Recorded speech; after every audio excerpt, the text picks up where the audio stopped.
দেওয়াল লিখন করছেন, আবার রাজ্যেই প্রধানমন্ত্রী নরেন্দ্র মোদী। প্রতিদিনই দেওয়াল লিখন হচ্ছে, আমাদের প্রত্যেক বুথে বুথে লেখন হচ্ছে।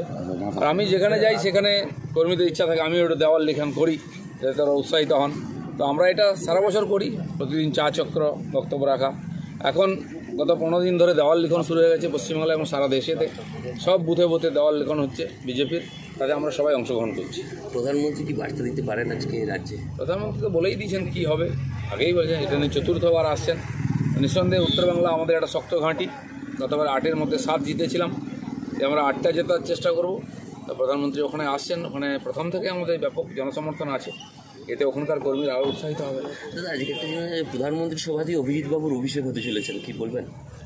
অভিষেক তো হয়েই গেছে ওনার, পার্টিতে এসে গেছেন, বক্তব্য রাখতে পারেন। পার্টি জয়েন করেছেন যখন, নিঃসন্দেহে তার বক্তব্য থাকতে পারে। দেখি দাদা, উত্তরবঙ্গে জন বাল্লা এবং মনোজ টিগ্গার মধ্যে বিরোধ, কি বলবেন?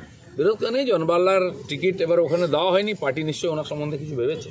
দাদা, শুভেন্দুর সভা নিয়ে থানা থেকে পারমিশন নিতে হয়েছে এবং কোর্ট থেকে পারমিশন নিতে হয়েছে। এবার কোর্ট থেকে পারমিশন নিতে হয়, কারণ এখানে সরকার যেটা আছে সেটা কোনো কাজেরই না। মানে বিচারক, আমরা কোর্টের উপরে ভরসা রেখেছি, কোর্ট আমাদের জাস্টিস দিয়েছে, তাই বড় ছোট সব সবার জন্য আমাদের কোর্টে যেতে হয়, কারণ পুলিশ পারমিশন দিতে চায় না।